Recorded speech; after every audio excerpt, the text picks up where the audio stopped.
Right, our top story at this hour is the heat wave that's sweeping across the northwest parts of the country where temperatures have crossed 45 degrees in many areas. When we talk about Delhi, a certain area of Delhi where the temperature shot up to about 46 degrees. So is the situation in Hisar. The temperature is at 46 degrees. As far as the temperature is concerned, this is the hottest as far as the national capital is concerned. 10 days of heat wave in the month of April. This hasn't happened in the last 12 years. The last time this happened was in 2010. Neighbouring Gurgaon has also crossed 45 degrees, 45.6 to be precise, the highest ever temperature in the month of April. And high temperatures in Gurgaon come on a day when the weather department has warned that 5 states will witness the hottest summer ever. A heat wave warning has been announced for Rajasthan, Delhi, Haryana, Uttar Pradesh as well as Odisha. And this is not the end of it. This is just the very beginning of it. The temperatures are going to go up further. We're expecting the temperatures to be up by almost 2 degrees, and that's going to happen from now till about the weekend. So over the next 2 to 3 days, the temperature is going to go up even further. The IMD has said that heat wave could lead to moderate health concerns for vulnerable people, whether there's infants or the elderly with chronic diseases in affected areas. So people should actually watch out, be careful, not step out, try and keep themselves cool, keep themselves hydrated, because as we know, the temperature is only going to go up further. It's just the very beginning. Right, Divya. I mean, we're already feeling the heat wave, and all the points you mentioned, we really need to take care of that.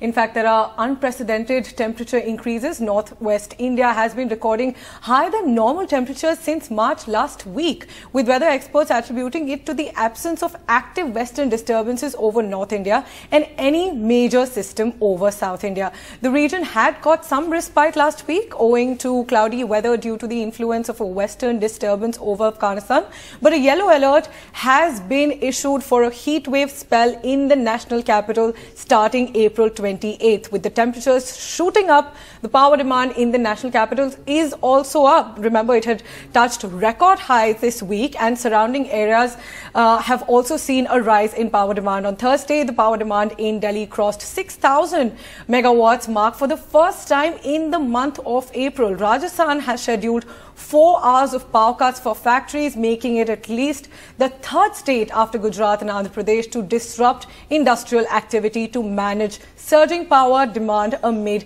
an intense heat wave. So we're seeing as the heat wave rises, we use more of our ACs and fans, our power demand increases, and that's causing more power cuts across the country. Quite a reason for concern, especially for people who are living in certain areas. Let's get you some of the temperatures here. The Commonwealth Games area in the national capital crossed 46 degrees in the last 24 hours. So did the situation as far as Hisar is concerned. 46 degrees, that's 6 degrees more than it should be at this point in time. Patiala coming in at 45.9, 7 degrees more than usual. Prayagraj in Uttar Pradesh at 45.9 again. Daltonganj also coming in at 45.8. Rajgarh at 45.7. Sri Ganganagar 45.7, 6 degrees more than it should be at this point in time. We also have Jalgaon at 45.6, Churu at 45.5, Akola 45.4, Gurugram 45.6, 5 degrees more than it should be at this point in time. Varda also crossing the 45-degree mark. Well, the temperatures are going to go up further. Heat wave conditions are prevailing at the moment. In fact, the Met Office is saying that there are certain areas which are going to be the hottest ever. We're already seeing that trend. Even in the month of March, records were broken. It was the hottest in 122 years. And seeing that trend is also continuing as far as April is concerned. And of course, Delhi's Bhalswa landfill fire rages for the 4th day. Priyanshi, it started on Tuesday. Right, with the record high temperatures coupled with the garbage fumes have led to a small fire on Tuesday evening in Bhalswa, but that has spread and it has still not been controlled, Divya. Late last night, when the fire spread, the Environment Minister Gopal Rai had earlier asked the anti-pollution body to probe the incident and submit a report within 24 hours. My colleague Akshay Dongre gets us this report. Right now we are near the Bhalswa landfill site, which has been on fire for over 48 hours now. The fire started on Tuesday evening and it's still on. You can see there are still fires, multiple fires on this landfill site, and this started on Tuesday evening. Several fire tenders were rushed to the spot, but all the fire tenders and all the efforts by the Delhi Fire Department to contain the fire have been gone to waste, because the fire is still going on and the priorities right now, they have changed. Initially it was to douse the fire completely, but now the priorities that remain for the Delhi Fire Department is to ensure that the fire doesn't spread to residential areas, because around this area there are residential buildings as well, which is at some distance, but if the fire spreads, there can be a fire hazard for those people as well. Apart from the fire hazard, there is a health hazard for the people because of the toxic fumes that are coming out of the plastic that is burning, other garbage that is burning at this landfill site. And that is why the Delhi government has fined the non-Delhi Municipal Corporation a hefty fine of 50 lakh rupees because of negligence. As far as the fire incidents are concerned, there have been 2 fire incidents at the same Bhalswa landfill site this year. And this month alone, in the past 30 days, in the national capital, there have been 4 such incidents of landfill mountains catching fire. 3 happened at Ghazipur and 1 is happening here at Bhalswa. As far as the earlier record is concerned, last year there were 12 fires that were reported here. And according to experts, there can be only 2 reasons. One is human activity behind such kind of fire. Second is because of methane emission and rise in temperature. Methane can catch fire, and such kind of fires are reported at different landfill sites where organic matter decaying usually emits methane gas. But the question that still remains is that why appropriate measures were not taken when they are very simple to dump construction material and make layers on the garbage dump. So there certainly has been lack of action that should have been taken by the MCD, which was not done, and that is the reason that this kind of fire is still on and not enough was done by the authorities, and this in fact now has turned into a health hazard and will risk a lot of lives of the people who are living in nearby areas, because for up to a radius of 5 kilometers you can actually feel the stench that is coming out of this burning mountain of garbage. With camera person Pujaria, Makshay Dongre for NDTV. In other news, a strong rebuttal to the Prime Minister's appeal for non-BJP ruled states to cut VAT on petrol as well as diesel. Tamil Nadu's Finance Minister says the Prime Minister's facts are wrong. Right, that's right, Divya. Pointing out at BJP-ruled Madhya Pradesh, which has the highest tax on fuel, he says it's unfair that the centre, which increased taxes 10 times, expects states to take the cut. Dr. PTR also argues that the Prime Minister's suggestion for synchronized tax cut is wrong and against the Constitution. Let's listen in.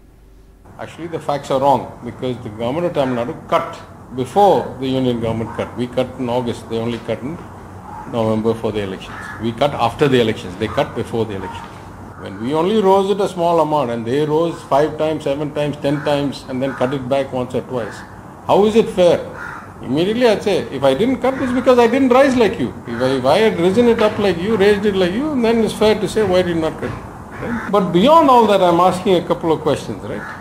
What really pained me yesterday was the notion where the Prime Minister suggested that not cutting taxes in synchronization with them was somehow against the spirit of fiscal federalism. That's just unfathomable to me. Because I asked the question, what is fiscal federalism? Is it that we are supposed to be extended arms of the union government without independent thinking, independent decision making? In the Constitution, it says that states and union government are equal arms of government, not one on top of the other, not one dictated to by the other, not one expected to be a follower of the other. So in this system, I ask, is it in the nature of cooperative federalism that the union government has changed the cesses and surcharges, almost tripled them? About 6% of the UPA government's last years of revenues came from cesses and surcharges. Today about 20% of the union government's revenues come from cesses and surcharges, which, as you know, are not divided to the states. Is that fiscal federalism? Is taking away the states' rights to taxation, putting it into GST, which one of the greatest opponents was the then Chief Minister of Gujarat, Honorable Chief Minister Mr. Modi, is removing the state's power to vary its own commercial tax. Is that fiscal federalism? Is it fiscal federalism that the union government legislates from education to entrance exams to dam safety to port safety to agriculture to all the things which are on the state subject and which are 100% funded with only state money? Every medical college in Tamil Nadu operates 100% on the state money, that small portion of our taxes that come back to us and our assembly allocates. Is it fiscal federalism that the union government should tell us what exam we should conduct for running our health system and our colleges and our education? And moving on to another big story this morning, Banaras Hindu University, which is one of the premier educational institutions in the country, has been hit by a controversy over Iftar. A section of students have objected to the Iftar party at the university's Mahila Mahavidyalaya on Wednesday. And in protest against the Vice-Chancellor's presence there, the students recited the Hanuman Chalisa outside his house. Divya, what are the allegations on the two sides? Well, they're alleging that the Iftar party was held for the very first time. The students accused the Vice-Chancellor of appeasement politics, raised slogans and even burnt his effigy at the spot. The university hit back, saying that the Iftar party is a cherished tradition there and dates back to 2 decades.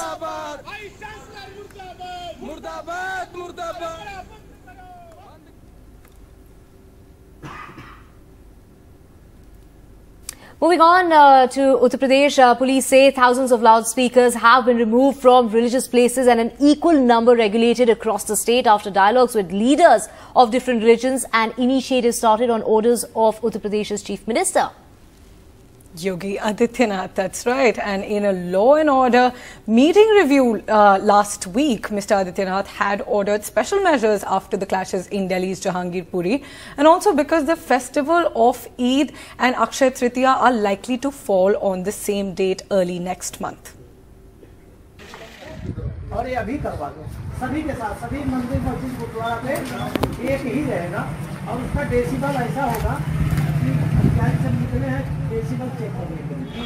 Loudspeaker लगे हुए हैं, वो loudspeaker बता रहा जाकर के उस loudspeaker को जो छत के ऊपर लगा हुआ है उसको आप उतार लें, उस लाउडस्पीकर का साउंड परिसर के बाहर नहीं जाना चाहिए.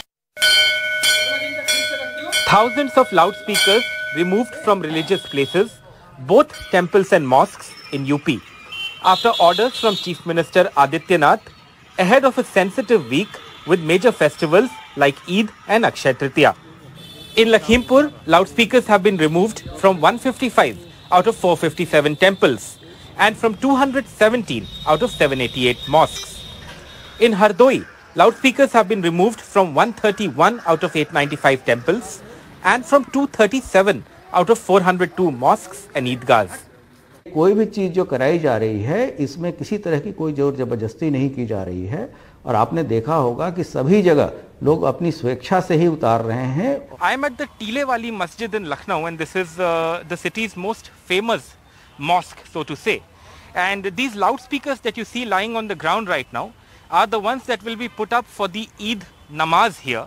Now the people who are putting this up do not want to come on camera, but they are saying that in a normal year they would put up at least 200 to 250 loudspeakers in the ground where the namaz is read, but this time they've been asked to put up at least around 70 to 75, and also that the volume will be regulated to about 50% of what it was in the previous years. The UP government's action has come after controversy over the use of loudspeakers in Maharashtra and communal clashes in Delhi's Jahangir Puri. लिहाजा मेरी मस्जिद के तमाम जिम्मेदारों से ये appeal है कि ज़रूरत से ज़्यादा लाउडस्पीकर का इस्तेमाल ना किया जाए और जहाँ पर भी ज़रूरत से ज़्यादा हॉर्न लगे हैं उनको उतार लिया जाए. सभी धार्मिक स्थलों से अपील भी है साथ साथ में कि वो भी अपने इन कार्यों को करें और किसी प्रकार का कोई जो है रुझान ना पैदा हो. The UP Chief Minister has also directed that no permission for new loudspeaker installations be given for now. With Mohammad Adnan and Rajesh Gupta, this is Alok Pandey, NDTV. And with that, Divya, let's slip into a short break now. Well, Priyanshi, on the other side, we have UN Chief Antonio Guterres in Kiev admitting to failing, saying the UN Security Council failed to end the war between Ukraine and Russia.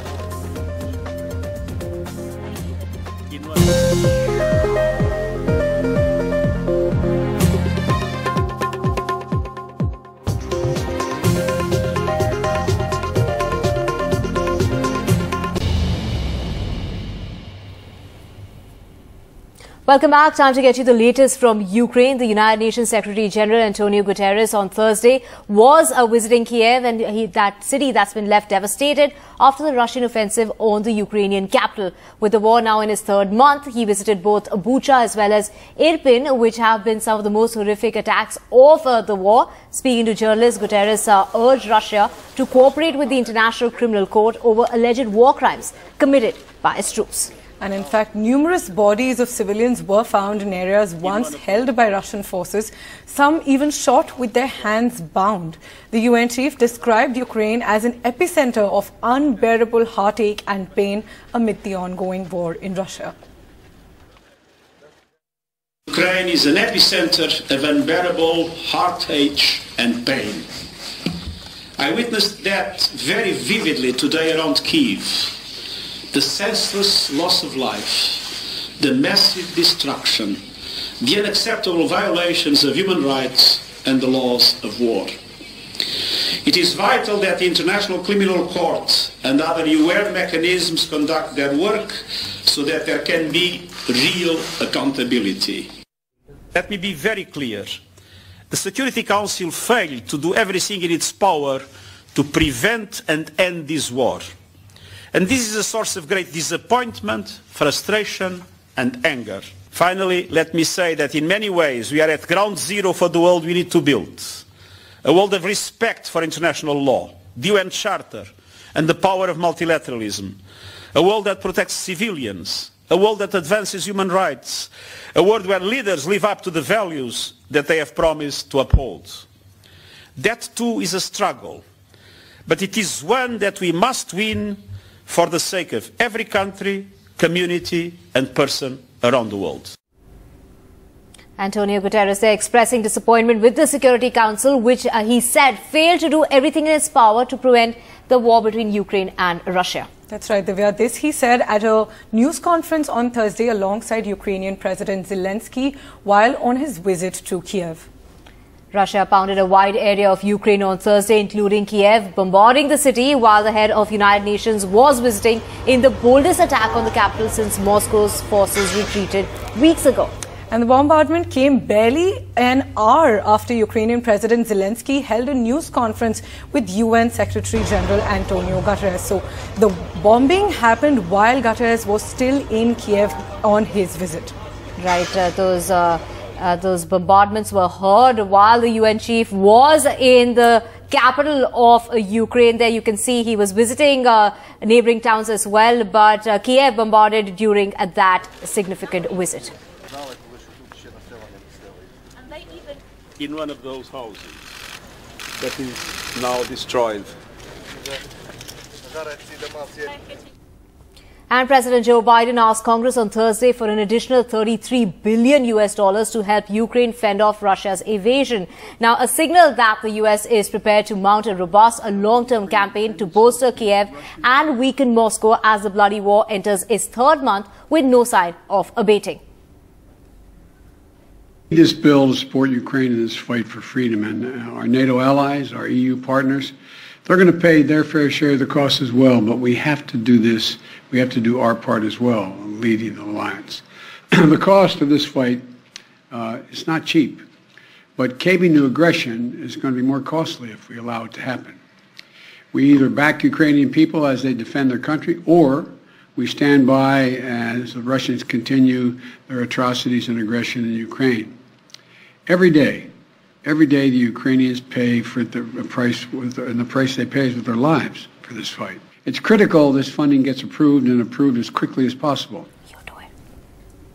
And Ukrainian President Zelensky on Thursday said 5 missiles targeted Kiev after his meeting with UN Secretary General Antonio Guterres. Shortly after his talks with Guterres in Kiev wrapped up, Russia fired 5 missiles at the city, the Ukrainian president said.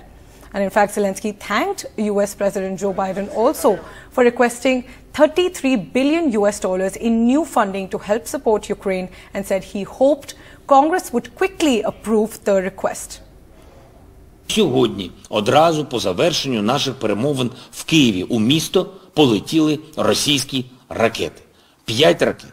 І це багато що говорить про справжнє ставлення Росії до глобальних інституцій, про намагання російського керівництва принизити ООН і все, що організація уособлює. А отже, вимагає відповідної, потужної реакції. Сполучені Штати Америки підготували новий пакет підтримки для України на 33 мільярди доларів.